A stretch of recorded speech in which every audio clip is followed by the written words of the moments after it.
नमस्कार दोस्तों। Modern history के सीरीज़ में यह हमारा लेक्चर 8 है। अब तक हम लोग देखा है कि ईस्ट इंडिया कंपनी एक भारत में अपना शासन अब स्थापित कर रही है धीरे धीरे। तो शासन स्थापित करने के लिए उसको एक एडमिनिस्ट्रेशन चाहिए, उसका सेटअप चाहिए। उसमें हमने देखा कि सिविल सर्विसेज स्टार्ट होगी, कलेक्टर की नियुक्ति होगी और सेपरेशन होगा। जो जज और कलेक्टर जो एक ही काम करता था पहले वो दोनों अलग अलग होगा। पुलिस व्यवस्था होगी, उसी सिस्टम में हम देखेंगे। कल हमने जुडिशरी भी देखा था, उसी सिस्टम में आज हम देखेंगे कि लैंड रिफॉर्म भी होगा। और लैंड रिफॉर्म में हम देखेंगे लैंड रेवेन्यू सिस्टम आएगा और यह बेसिकली 3 सिस्टम होगा। और इस पे बीपीएससी या यूपीएससी या कोई भी एग्ज़ाम हो इस टॉपिक पे क्वेश्चन खूब बनाती है। और आपने देखा होगा कि 67th बीपीएससी में और सीडीपीओ दोनों ही एग्ज़ाम में इस टॉपिक से क्वेश्चन पूछे गए हैं और इस टॉपिक से हमेशा ही क्वेश्चन आते हैं। बहुत इंपॉर्टेंट टॉपिक है। देखिए, लैंड रिफॉर्म जो है ये हर सरकार करती है। आप अगर मेडाइवल हिस्ट्री पढ़ेंगे तो वहाँ देखेंगे मोहम्मद बिन तुगलक के टाइम में होता है, अलाउद्दीन खिलजी के टाइम में होता है, अकबर के टाइम में होता है। मतलब किसी भी सरकार को या राजा को अगर रिफॉर्म करना है तो टैक्स का सबसे बड़ा सोर्स यही होता है और डेवलपमेंट का भी सबसे बड़ा सोर्स यही होता है। अभी आप देखते हैं कि भारत में कोई भी सरकार, अभी जो सरकार है यह नई आई थी, तो आप याद करिए एग्रीकल्चर रिफॉर्म कितना हुआ था। मतलब अगर लोगों को वाकई में नौकरी देना है या रोज़गार देना है या आर्थिक स्थिति बेहतर करना है तो लैंड रिफॉर्म अभी भी सबसे ज़रूरी है, क्योंकि सबसे ज़्यादा लोग भारत में एग्रीकल्चर पे डिपेंड है। तो जब तक उसको रिफॉर्म नहीं किया जाएगा तब तक लोगों की स्थिति अच्छी नहीं हो सकती है। इसीलिए आप देखते हैं कि हमेशा बात किया जाता है कि एग्रीकल्चर रिफॉर्म हो, उसके लिए ज़रूरी है कि लैंड रिफॉर्म वगैरह बहुत सारी चीज़ें उसमें जुड़ जाती हैं, तो होना चाहिए। तो ये अलग बात है, ये थोड़ा टॉपिक से अलग हो गया। लेकिन हम हिस्ट्री के हिसाब से पढ़ेंगे लैंड रेवेन्यू सिस्टम अंग्रेज़ों के टाइम में क्या था। तो आइए हम उसको देखते हैं। सबसे पहला सिस्टम था परमानेंट सेटलमेंट। देखिए, अगर जो लोग हिंदी पढ़ रहे होंगे इसमें 2-3 नाम आ जाता है। एक है इसका नाम अस्थाई बंदोबस्त, दूसरा एक आता है इस्तमरारी बंदोबस्त। ठीक है, 2 नाम है इसमें हिंदी में और इंग्लिश में एक ही नाम है। तो अगर कहीं ये दोनों नाम आपको देखने को मिले तो कंफ्यूज मत होइएगा। देखिए, इसमें सबसे फेमस क्वेश्चन तो ये आता है कि इसको लाया किसने था और आया कब था। यह आया था 1793 में और इसको लाया था कॉर्नवालिस ने। वही कॉर्नवालिस जिसका हमने कल पढ़ा था कि इसी का कब्र गाजीपुर में बना है। यह भी क्वेश्चन आता है, आप इसे याद रखेंगे। ठीक है, तो जो परमानेंट सेटलमेंट है इसकी ज़रूरत यहाँ पे नहीं है, तो ऐसे ही हम लिख दिए। जो परमानेंट सेटलमेंट है अगर हम इसकी बात करें तो इसको 1793 में लाने वाला कौन पर्सन है, तो वह आदमी है कॉर्नवालिस। ठीक है, कॉर्नवालिस लाया। तो इसका क्या मानना था कि परमानेंट सेटलमेंट जो है यह इस तरीके से काम करेगा। सबसे नीचे होंगे किसान, इसके ऊपर होंगे जमींदार और सबसे ऊपर होगी ईस्ट इंडिया कंपनी। ठीक है, देखिए, खेती किसानी करेगा तो किसान यही करेगा, टैक्स देगा यही और कलेक्ट करेगा टैक्स ईस्ट इंडिया कंपनी। तो अब बीच में ज़मींदार को क्यों लाया गया? ज़मींदार को लाया गया कि किसान से टैक्स कलेक्ट करेंगे और ईस्ट इंडिया कंपनी को पहुंचाएंगे। इसमें होता क्या था कि ज़मींदार जो था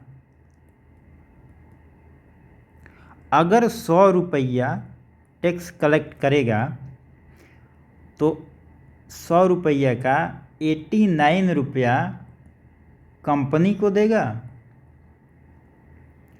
और 11 रुपया जो था वो मतलब ज़मींदार का होगा। देखिए, यहाँ से क्वेश्चन बनता है, इसलिए आप थोड़ा सा इसको याद रखेंगे कि ज़मींदार अगर 100 रुपया, यह किसका है, किसान का है, अगर टैक्स कलेक्शन होगा 100 रुपया तो उसमें से 89 रुपये जो होगा कंपनी को दिया जाएगा और 11 रुपया जो होगा वो ज़मींदार अपने पास जो कलेक्ट करेगा तो उसमें अपना खर्च लगेगा या जो भी आदमी से वसूली कराएगा तो उसमें मतलब उसको देगा। इसको दूसरे भाषा में ये भी लिखा जाता है कि यह होता है 10/11 और यह होता है 1/11, ऐसे भी कहीं कहीं लिखा जाता है, तो आप कंफ्यूज मत होंगे। अगर 11/10, 10/11 और 1/11 को आप देखेंगे तो मतलब यही होगा। ठीक है, आगे बढ़ते हैं थोड़ा सा। अब ईस्ट इंडिया कंपनी का यह जो परमानेंट सेटलमेंट है यह किसके द्वारा किया गया, तो आप देख रहे हैं सारा इसमें स्टेक होल्डर ज़मींदार को ही बनाया जा रहा है। तो ईस्ट इंडिया कंपनी ज़मींदार को ही सर्वे सर्वा बनाएगी। तो यह सवाल पूछा जाता है कि ईस्ट इंडिया कंपनी भूस्वामी किसको बनाया, मतलब ज़मीन तो है किसान का, देखिए ज़मीन है किसान का, लेकिन भूस्वामी किसको बनाया, मतलब लैंड का स्वामी किसको बनाया, तो वह ज़मींदार को बनाया गया।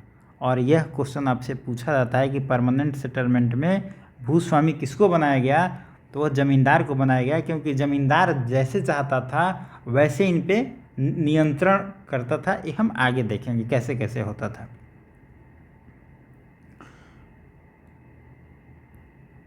देखिए ज़मींदार को यह पावर दिया गया कि वह एक, इसमें सनसेट लॉ है, यह बड़ा इम्पोर्टेंट है और यही सबसे बड़ा मतलब यहीं से आपकी सारी चीज़ें क्लियर हो जाएंगी। एक निश्चित टाइम होता था, मानते हैं कि अगर टैक्स का टाइम है आपका 30 जून, अगर 30 जून को शाम तक आप टैक्स नहीं देते थे तो 31 तारीख को ज़मींदार को यह हक था कि वह कुछ भी कर सकता था, आपके साथ ज़मीन छीन लेता था। अगर 30 से 31 हो जाता था तो ज़मींदार को यह हक था कि आपकी ज़मीन को छीन सकता था। ये सनसेट लॉ इसीलिए कहा जाता था कि एक मतलब जो फिक्स टाइम था उस दिन को शाम तक अगर आप टैक्स नहीं देते थे तो वह आपकी ज़मीन को छीन लेता था, किसी और को दे देता था। तो इस व्यवस्था से बहुत बड़ी त्रासदी हुई। क्यों?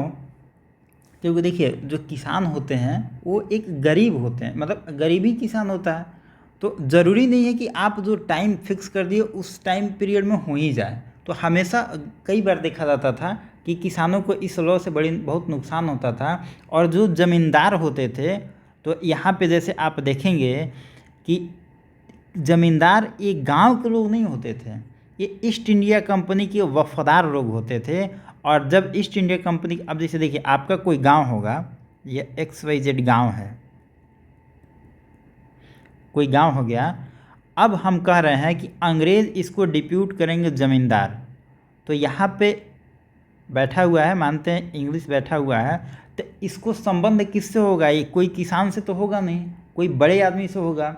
तो वो बाहर का आदमी होता था, अमूमन ज़मींदार जो होता था वो बाहर का आदमी होता था, और बाहर का आदमी गांव में आता था तो इनके दुख दर्द और समस्या को समझ नहीं पाता था, तो इससे लोगों को नुकसान होती थी। यही हम महालवाड़ी में देखेंगे आगे में, तो वहाँ देखेंगे कि गांव का लोग होता था, तो गांव के लोग एक दूसरे को दुख दर्द को समझता है। लेकिन जब बाहर का आदमी आता था, यह एजेंट के रूप में होता था ईस्ट इंडिया कंपनी का, तो यह गाँव को लोगों की स्थिति को नहीं समझता था। और यह सनसेट लॉ का मतलब था कि जिस दिन नहीं देंगे उस दिन यह नहीं मिलने पे लोगों का मतलब ज़मीन सीज कर लेता था या किसी और को दे देता था। इससे लोगों को बहुत परेशानी होता था। ठीक है, यही इसका एक्चुअल रीज़न था। दूसरा रीज़न था, एक और कारण इसमें देखते हैं कि एक पूछा जाता है कि यह कहाँ कहाँ पे था, आखिर यह कहाँ कहाँ किया गया था। तो अगर हम इसकी बात करें तो यह था बंगाल, बिहार, उड़ीसा, थोड़ा सा अगर हम देखते हैं तब बनारस, ये देखिए ये जो कोस्ट में लिख रहे हैं ना, ये थोड़ा सा है, और दक्षिण कर्नाटक का थोड़ा ही से, ये पूरा नहीं है। तो बेसिकली आप देखेंगे बंगाल, बिहार और उड़ीसा में यह था। और भारत का मतलब उस समय का जो भारत था, भारत का कुल 19% क्षेत्र पर मतलब यह 19% एरिया पर यह भूमि जो परमानेंट सेटलमेंट था उसको लागू किया गया था। अगर इस सेटअप में हम देखते हैं तो जो टैक्स कलेक्शन था वह फिक्स था। टैक्स फिक्स था कि आपको इतना पैसा देना है। तो इससे क्या हुआ कि इससे मतलब एक अंग्रेज़ों की मतलब उन्होंने अपना पैमाना बना लिया, नाप लिया कि हाँ भाई मानते हैं बिहार में 100 एकड़ ज़मीन है हमारे पास जिस पे हमको टैक्स आएगा। तो 100 एकड़ पे मानते हैं ये लोग तय कर लिया कि 1 लाख रुपया हमारा टैक्स आएगा। तो परमानेंट सेटलमेंट में तो ये है कि अगर कोई पैसा नहीं दे रहा है तो उसके मतलब भूमि को सीज कर लीजिए, लैंड को सीज कर दीजिए, किसी और को दे दीजिए। तो इसका मतलब था कि ये जो फिक्स किए थे उतना पैसा इनको आ जा रहा था। तो ये अंग्रेज़ों के दृष्टिकोण से काफ़ी अच्छा था, लेकिन भारतीय दृष्टिकोण से देखें तो यह बहुत ही ख़राब था। इसका बहुत मतलब ये कहा जाए तो अंग्रेज़ों ने इस नियम के तहत बहुत सा दोहन किया। तो देखिए इस टॉपिक में 2-3 चीज़ें आपको डिटेल पढ़ना है, उसको मैं फिर से याद दिला देता हूँ, बहुत इंपॉर्टेंट टॉपिक है।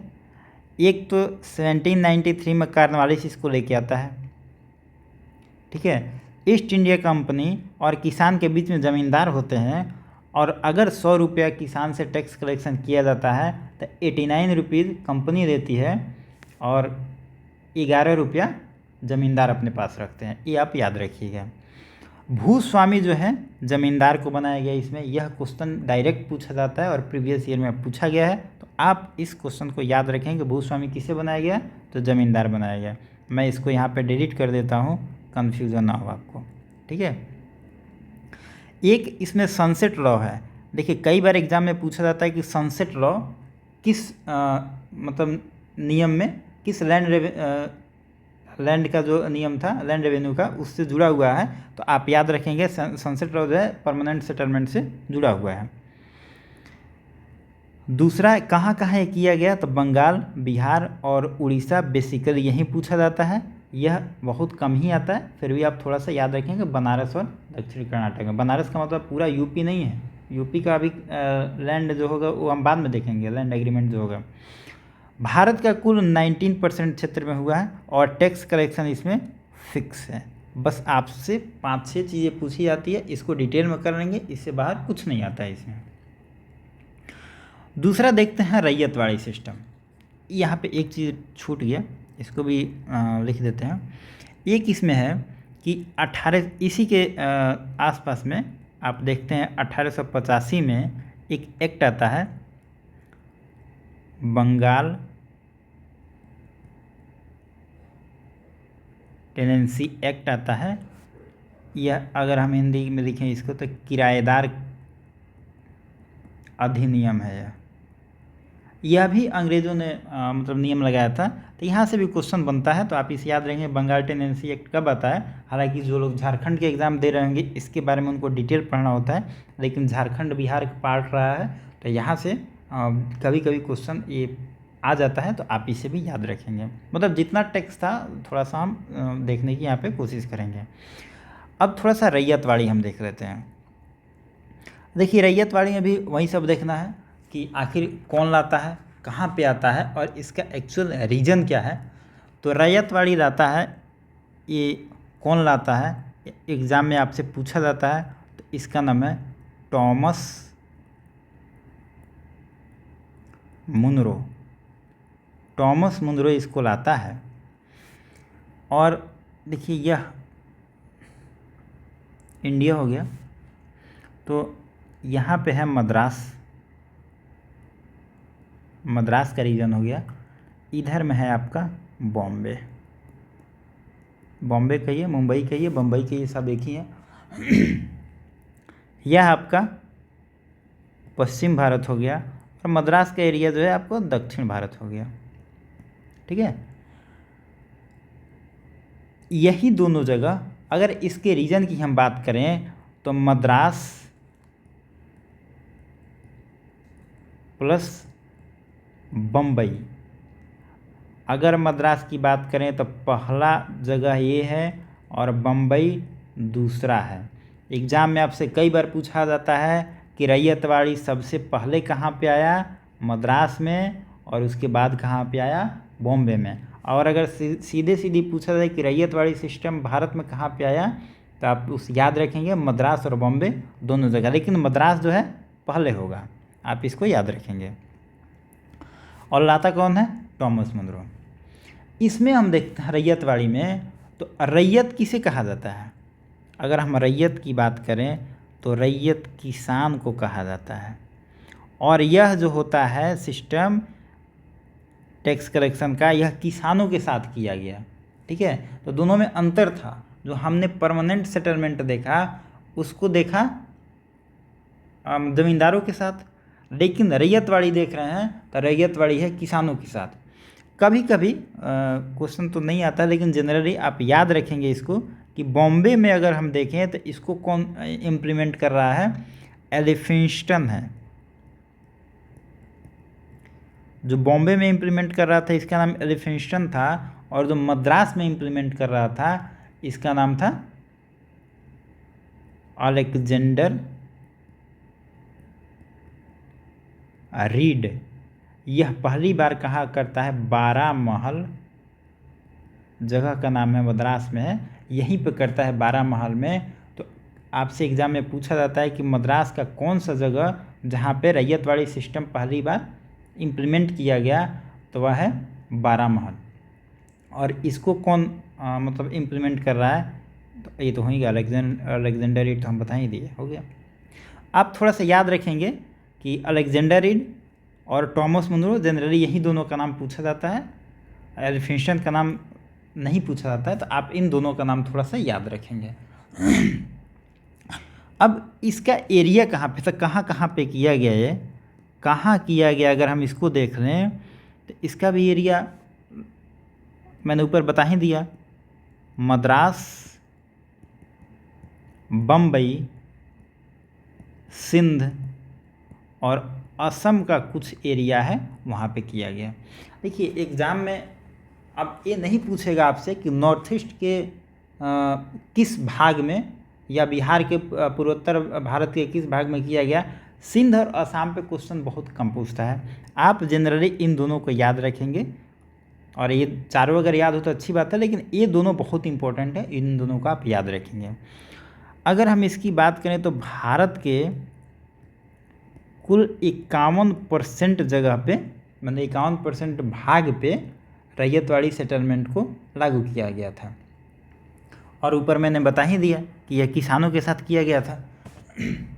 इसमें अगर बात करें तो टैक्स का रेट अस्थाई नहीं था। देखिए परमानेंट सेटलमेंट में हमने देखा था कि टैक्स का रेट अस्थाई था, यहाँ पे अस्थाई नहीं था। अमूमन देखते हैं 20 से 30 साल के लिए किया जाता था, और उसके बाद इसमें सर्वे किया जाता था और देखा जाता था कि सुधार करने को तो हो सकता था इसमें टैक्स बढ़ भी जाए। हालांकि टैक्स घटता नहीं था, अंग्रेज़ों के टाइम में टैक्स घटता नहीं था, टैक्स बढ़ता ही था, लेकिन टैक्स यहाँ पे अस्थाई नहीं था। और दूसरा बात अगर हम कहें तो एक 20 साल 30 साल के लिए एक होता था, एक हो गया। एक और बात अगर हम इसमें कहें तो इसको वसूली करने के लिए सरकारी कर्मचारी होते थे।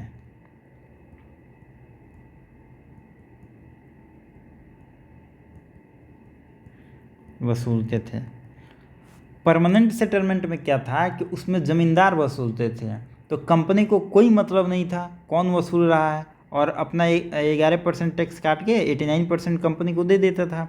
लेकिन इस टैक्स कलेक्शन हम देखते हैं सरकारी कर्मचारी टैक्स वसूल रहे हैं। इससे क्या होता था कि ईस्ट इंडिया कंपनी को अपना एम्प्लॉय रखना पड़ता था, ठीक है, और उनको पेमेंट भी देना पड़ता था। तो इससे पैसा तो मिलता था इनको, लेकिन इनका रेवेन्यू भी उसमें खर्च होता था। तो अगर परमानेंट सेटलमेंट की तुलना में अगर हम इसकी करें तो हम देखेंगे कि इसमें फ़ायदा सरकार मतलब ईस्ट इंडिया कंपनी को कम होता था। ठीक है, तो ये 2-3 चीज़ें इम्पोर्टेंट थी। साथ में इस इससे रिलेटेड अगर हम सिंध की बात कर रहे हैं तो थोड़ा सा देख लेते हैं। उसी टाइम में पंजाब में एक एग्रीमेंट आया था, लैंड से रिलेटेड एक्ट आया था, सॉरी, तो उसका नाम है पंजाब लैंड एलिनेशन एक्ट। अगर हम कहें तो भूमि हस्तांतरण अधिनियम, यह आया था आपको 1900 में, और यह एग्ज़ाम में कई बार पूछा जाता है। तो अगर हम इसको एक बार में थोड़ा सा दोहरा लें, देख लें, रैयतवाड़ी सिस्टम देखिए बहुत इंपॉर्टेंट है, इसलिए मैं थोड़ा सा आपको बार बार रिकॉल करा रहा हूँ। रैयतवाड़ी सिस्टम में आप देखेंगे टॉमस मुनरो सबसे फेमस है, यह पूछा जाता है। मद्रास में पहली बार होगा, बॉम्बे में दूसरी बार होगा, और दोनों पूछा है तो मद्रास प्लस बॉम्बे होगा। अलेक्जेंडर रीड 12 महल में इसको इम्प्लीमेंट करेंगे, ये आप याद रखेंगे। ये रैयत के साथ होगा, रैयत मतलब किसान होंगे, ये किसानों के साथ ये सिस्टम किया जाएगा। और कहाँ किया जाएगा तो मद्रास, बम्बई, सिंध और असम, जिसमें मद्रास और बम्बई ज़्यादा इम्पोर्टेंट है। भारत के कुल 51% जगह पे किया जाएगा, और यह अस्थाई नहीं है। टैक्स इसमें 20 से 30 साल के बाद रिवाइज किया जाएगा, उसमें तो बढ़ जाएगा, घटने का तो संभावना था नहीं उस समय, तो टैक्स बढ़ता ही था।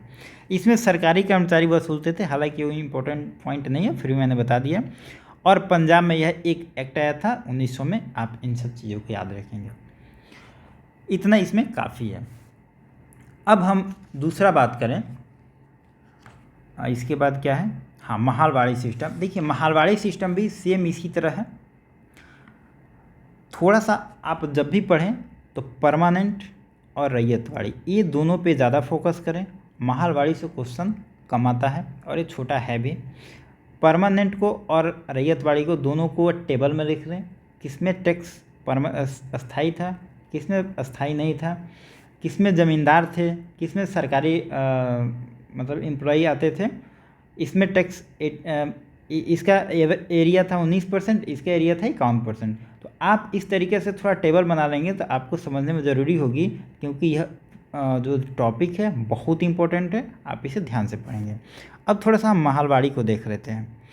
महालवाड़ी सिस्टम में अगर हम देखते हैं तो देखिए महाल का मतलब क्या होता है, महाल का मतलब गांव होता है। अब इसी से आप समझ गए होंगे कि यह पूरे गांव की सिस्टम की बात कर रहा है, ठीक है। अब ये हुआ कहाँ पे है, थोड़ा सा हम देख रहे हैं इसका। अगर हम इसका एरिया की बात करें तो परमानेंट सेटलमेंट हम 19% में देखते हैं, रैयतवाड़ी सेटलमेंट 51% पर देखते हैं, लेकिन महालवाड़ी सेटलमेंट की बात करें तो 30% पे हो जाता है। देखिए अगर वो दोनों याद है आपको तो 19 और 51 कितना हो गया, 70%, तो बाकी कितना रहा, 30% ही ना। तो ज़रूरी नहीं है कि आप तीनों याद करें, थोड़ा सा दिमाग लगाएंगे तो आपको पता चल जाएगा चीज़ें।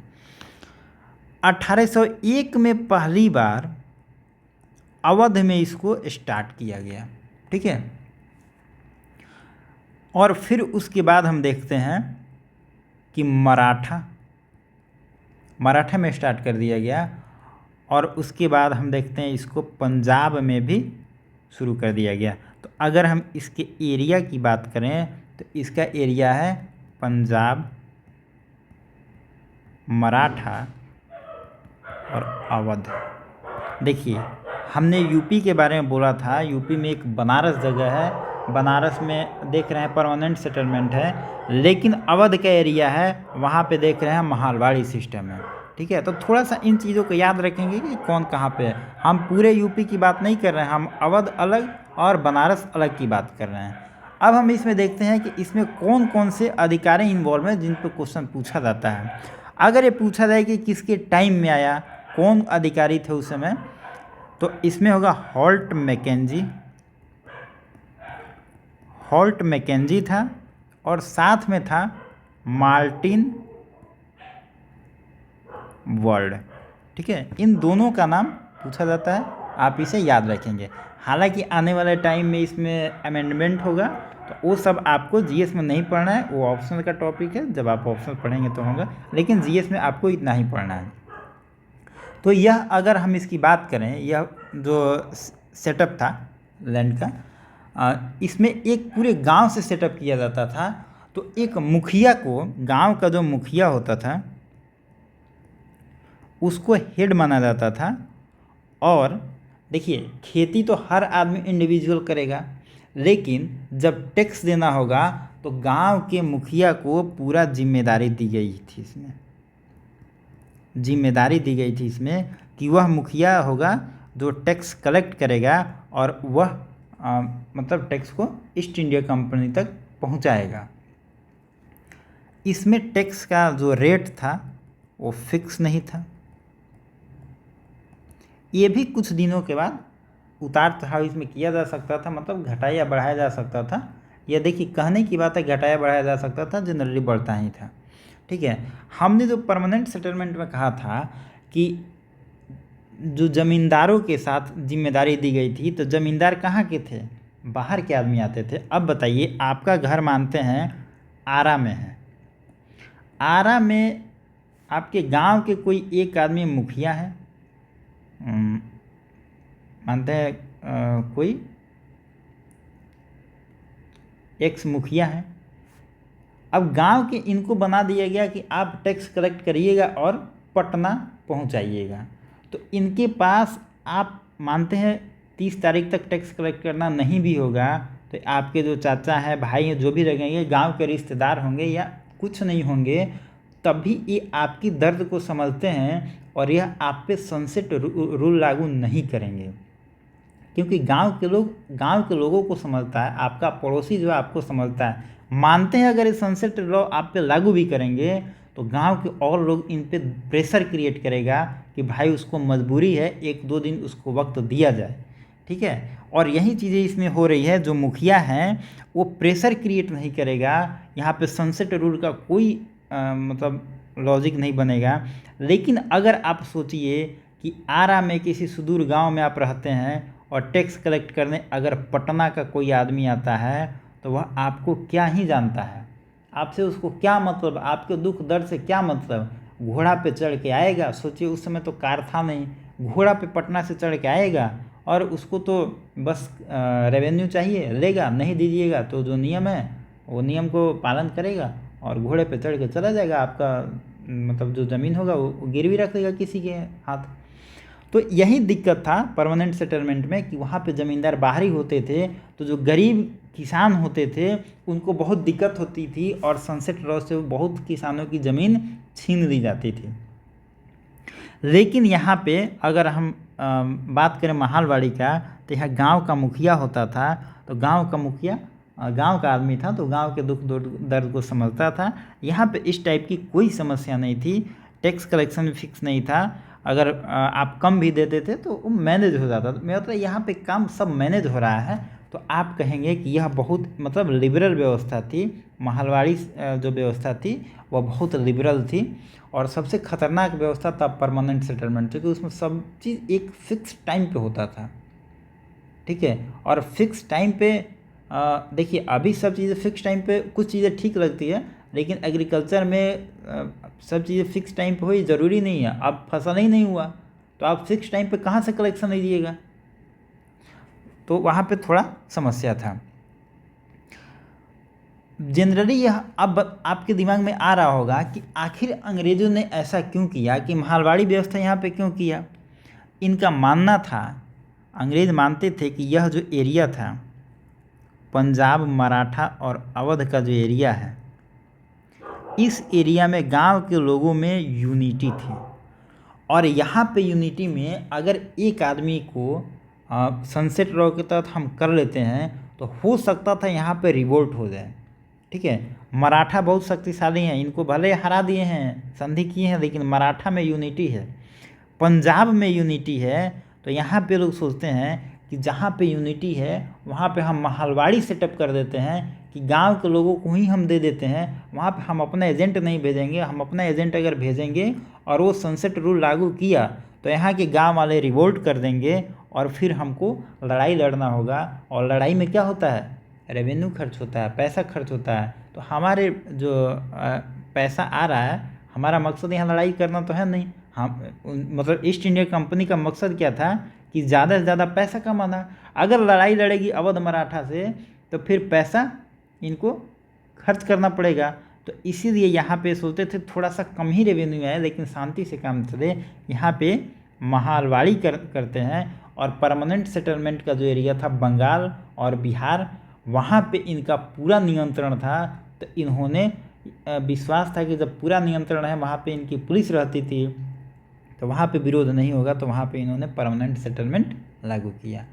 तो ये 3 क्षेत्रों में पूरे भारत को बांटे और जहाँ पे जो इनको ठीक लगा वहाँ पे उन्होंने किया। अगर हम महलवाड़ी सिस्टम की बात कर रहे हैं, यहाँ से कैसा क्वेश्चन आता है, तो यहाँ पे जो व्यवस्था किया गया है, महाल मतलब गांव के लोगों के साथ व्यवस्था किया गया। टोटल एरिया 30% था और अवध, पंजाब, मराठा, ये 3 जगह फेमस था जहाँ पे यह किया गया। हॉल्ट, मैकेंजी और मार्टिन वर्ल्ड, यह नाम पूछा जाता है, आप इसको याद रखेंगे। और मुखिया जो हेड होता था उसको जिम्मेदारी दी गई और इसमें टैक्स फिक्स नहीं था। देखिए परमानेंट सेटलमेंट में हमने देखा था कि टैक्स फिक्स है, बाकी इन दोनों में टैक्स फिक्स नहीं है, तो आप कुछ इस तरीके से याद रखेंगे। आगे हम थोड़ा देख लेते हैं।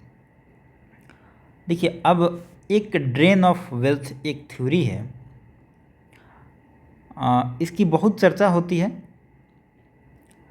जब अंग्रेज़ भारत में रूल कर रहे हैं तो उस टाइम में इसकी बहुत चर्चा होगी और हम देखेंगे कि कुछ आएंगे इतिहासकार, इस पर चर्चा करेंगे और लिखेंगे, और यहाँ से क्वेश्चन बहुत पूछा जाता है। तो आइए हम थोड़ा इसको डिटेल में देख लेते हैं कि आखिर ये क्या है, कैसे है और इसमें क्या क्या होता है।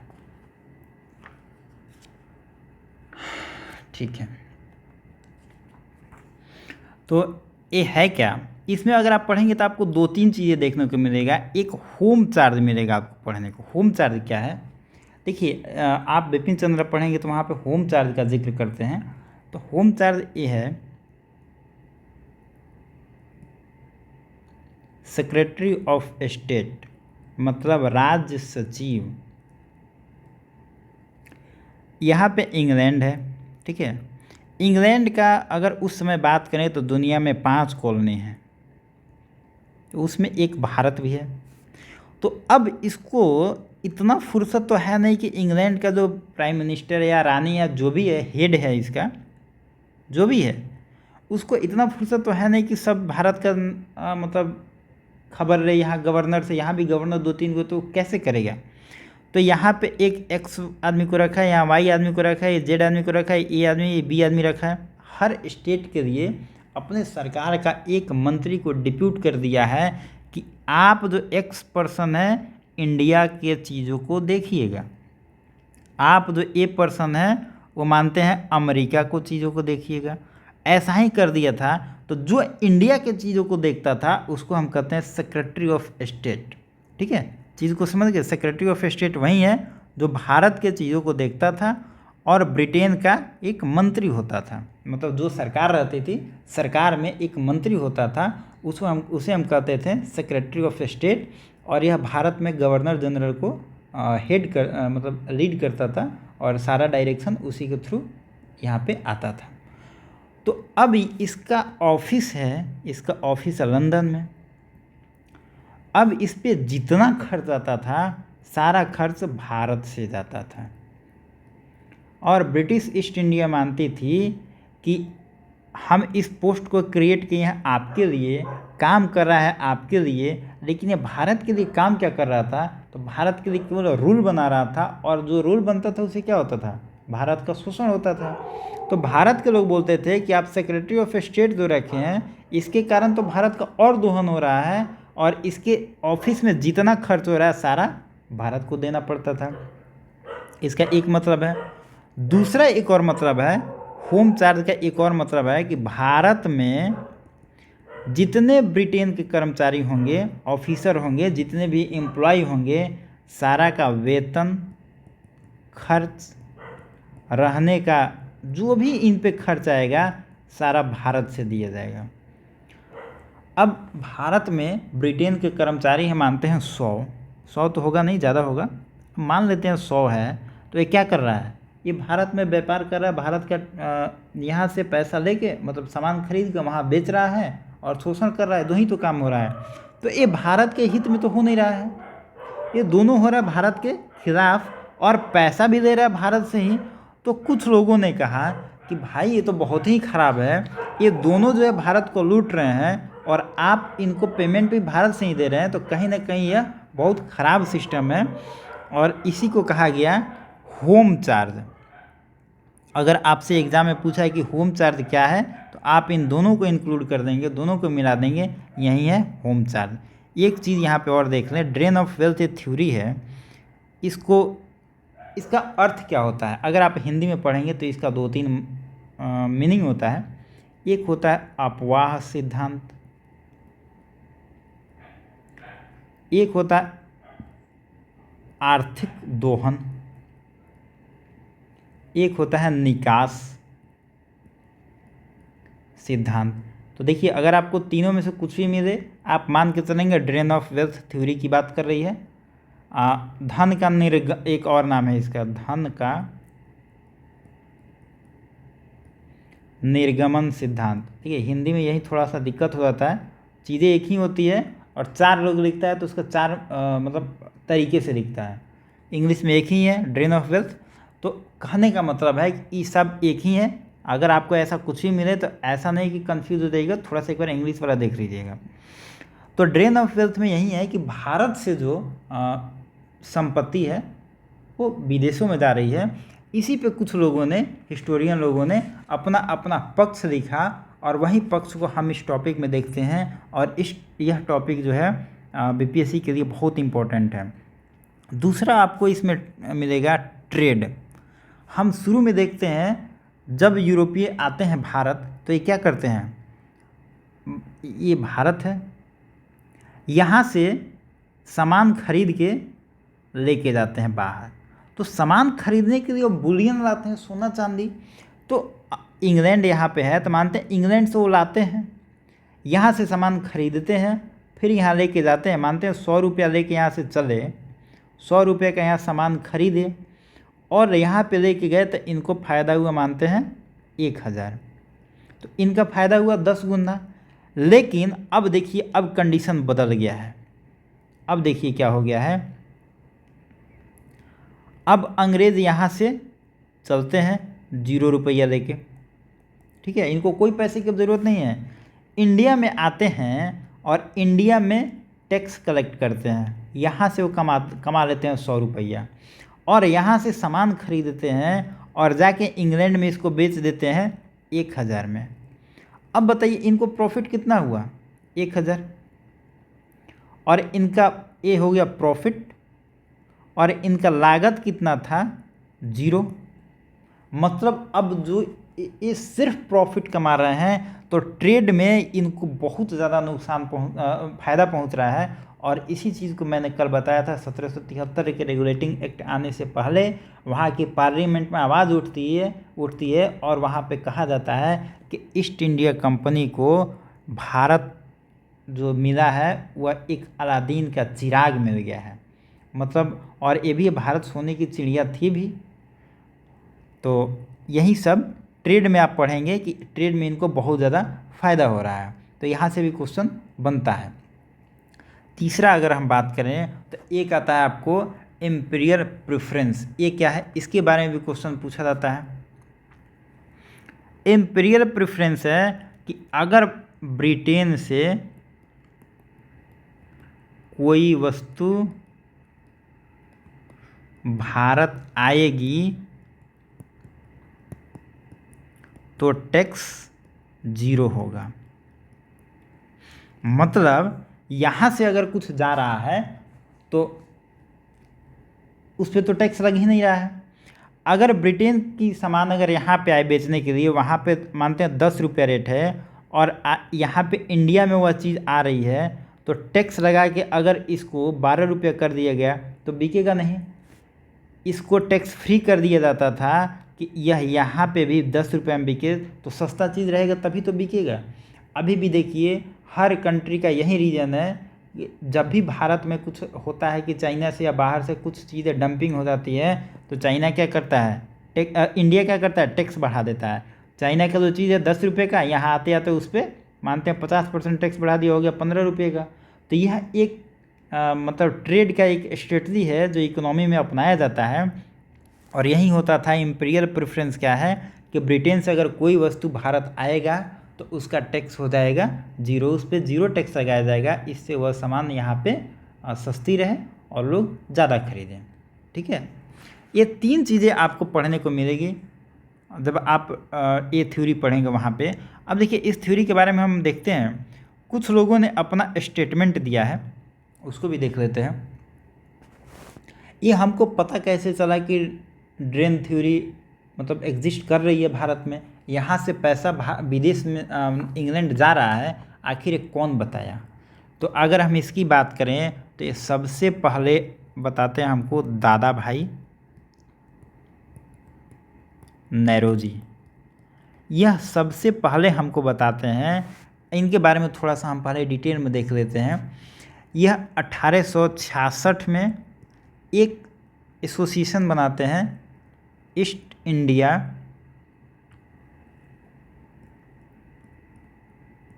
एसोसिएशन, और यह एग्ज़ाम में आपसे पूछा जाता है, आप इसको याद रखेंगे। ईस्ट इंडिया एसोसिएशन बनाते हैं, तो उसकी मीटिंग होती है 1867 में। उसी मीटिंग में यह एक बुक लिखे रहते हैं, उस बुक के बारे में सारा जिक्र करते हैं। उस बुक का नाम है पॉवर्टी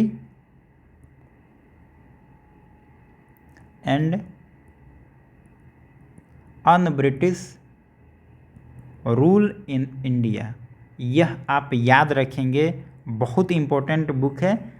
इस बुक के बारे में एग्ज़ाम में कई बार पूछा जाता है कि यह किसका लिखा हुआ है, और इसी बुक में सारा कुछ वो डिटेल लिखते हैं और बताते हैं कि भारत में कैसे कैसे भारत और गरीब हो रहा है और यहाँ की सारी संपत्ति को वहाँ लंदन में ले जाया जा रहा है। दूसरा चीज़ एक ये भी कहते हैं कि भारतीयों की पर कैपिटा इनकम उस समय 20 रुपया है। पर कैपिटा इनकम उस समय 20 रुपया है। यह एग्ज़ाम में पूछा जाता है कि दादा भाई नौरोजी ने पर कैपिटा इनकम उस समय कितना बताया था, आप थोड़ा सा याद रखेंगे। और इससे क्या हो रहा है कि सारा धन यहाँ से जब बाहर जाएगा तो यहाँ पे गरीबी बढ़ रही है, बेरोज़गारी बढ़ रही है। यह सबसे पहले अगर कोई बताएगा तो वह है दादा भाई नौरोजी, आप याद रखेंगे। इनके बारे में थोड़ा सा हम और देख लें। पूछा जाता है कि एक है ब्रिटिश हाउस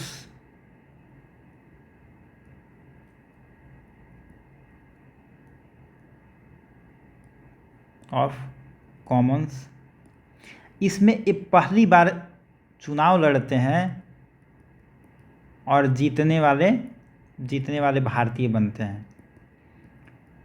और किस पार्टी से लड़ेंगे तो इनके पार्टी के नाम है उदारवादी पार्टी। आप इसको एकदम याद रखेंगे, यह क्वेश्चन पूछा जाता है कि ब्रिटिश हाउस ऑफ कॉमन्स में पहली बार जीतने वाले भारतीय कौन हैं, तो यह दादा भाई नौरोजी हैं। और यह किस पार्टी से जीतते हैं, तो उदारवादी पार्टी से जीतते हैं। ठीक है, अब यहाँ पे ज़्यादा डिटेल नहीं पढ़ना है इनके बारे में, फिर हम जब मॉडर्न इंडिया को और आगे बढ़ेंगे तो फिर कांग्रेस सेशन में इनके बारे में हम डिटेल में देखेंगे। अब सिर्फ यही नहीं है दादा भाई नौरोजी, इसके बाद एक है आरसी दत्त। ये भी कहेंगे कि हाँ जी आप सही बोल रहे हैं, दादा भाई नौरोजी सही बोल रहे हैं। और ये भी अपना एक किताब लिखेंगे, इनके किताब का नाम है इकोनॉमिक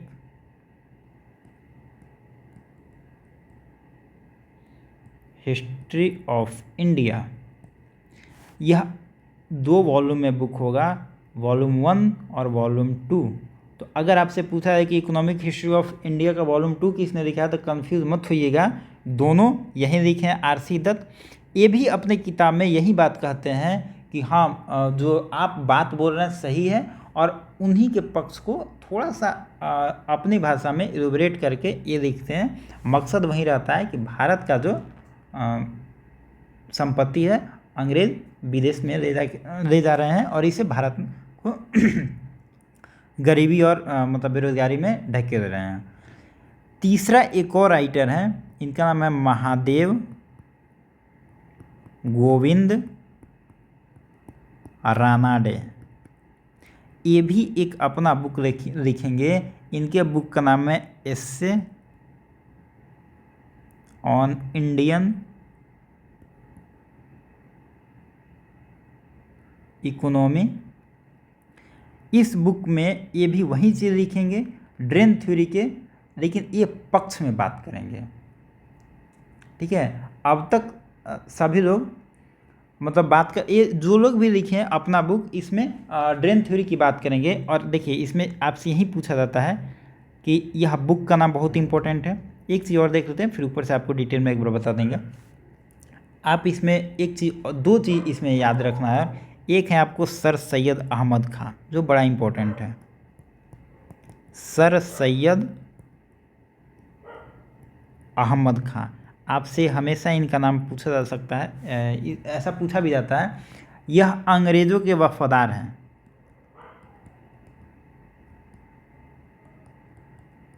अंग्रेज़ों के वफादार हैं और यह अंग्रेज़ों के सभी जो पॉलिसी है उनके समर्थक हैं।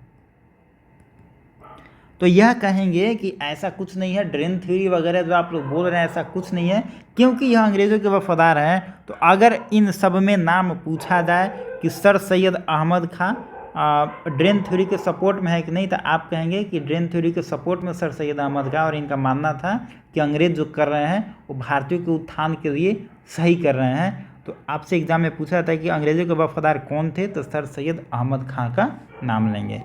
इसी में अगर हम देखें तो एक कार्ल मार्क्स का नाम आता है।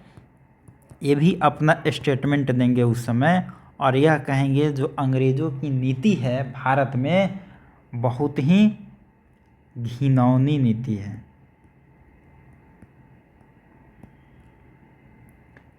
थोड़ा सा पूरा डिटेल में ही लिख देते हैं। अंग्रेज़ों की आर्थिक नीति भारत में बहुत घिनौनी है। ठीक है, तो आप इस चीज़ को याद रखेंगे। देखिए यहाँ पे दो तीन चीज़ हम देख लेते हैं। यहाँ पे इंपीरियल प्रेफरेंस तो हो गया था। दादा भाई नौरोजी के बारे में हमेशा पूछा जाता है, तो आप दादा भाई नौरोजी के बारे में याद रखेंगे। ब्रिटिश हाउस में पहली बार जीतने वाले भारतीय बने, एक उदारवादी पार्टी से बनते हैं, और ईस्ट इंडिया एसोसिएशन बनाते हैं 1866 में, यह भी पूछा जाता है। और पर कैपिटा इनकम उसमें 20 रुपया था, ये भी पूछा जाता है। Poverty and un British rule in India, यह तो बहुत ही इंपॉर्टेंट है, कई बार एग्जाम में पूछा गया है। आरसी दत्त है, इनके बुक का नाम ये है, याद रखेंगे। महादेव गोविंद रानाडे है, एस्से ऑन इंडिया इकोनॉमी लिखते हैं। और यह जो सर सैयद अहमद खां है, अंग्रेज़ों के वफादार हैं, समर्थक हैं, और अंग्रेज़ों के सब पॉलिसी का सपोर्ट करते हैं। देखिए अब आप जाके इन सारे बुक को पढ़िएगा मत, इसका कोई मतलब नहीं है कौन लिखा है। आप राइटर और बुक का नाम सिर्फ याद रखें, आपसे एग्जाम में यही पूछा जाता है। बाकी डिटेल में आप पीडीएफ निकाल कर पढ़ेंगे तो आपकी जिम्मेदारी होगी, ये यहाँ से कुछ बनता नहीं है। कार्ल मार्क्स के बारे में आप याद रखेंगे, स्टेटमेंट डायरेक्ट आता है कि यह स्टेटमेंट किसका है, कार्ल मार्क्स का नाम आप याद रखेंगे। देखिए यही सब कुछ इम्पोर्टेंट चीज़ें थी जो बताना था, और ये बहुत इंपॉर्टेंट है, यहाँ से क्वेश्चन आता है। थोड़ा सा हम देख लेते हैं धन का जो यहाँ से लूट करके अंग्रेज ले जाते थे, इसका असर क्या होता था। तो इसका ब्रिटेन पर अगर हम असर देखें, ब्रिटेन पर असर अगर हम देखें, हालांकि यह है टॉपिक तो ऑप्शनल का, थोड़ा सा हम यहाँ पे जिक्र कर देते हैं। पूंजी बढ़ा उनका, उस ब्रिटेन में हम बात कर रहे हैं अभी, उस समय औद्योगिकरण हो रहा है, इंडस्ट्रियलाइजेशन हो रहा है, तो इनको पैसा चाहिए, और उसके लिए सबसे बेहतर काम हो रहा है कि भारत से निचोड़ के पैसा ले जा रहे हैं।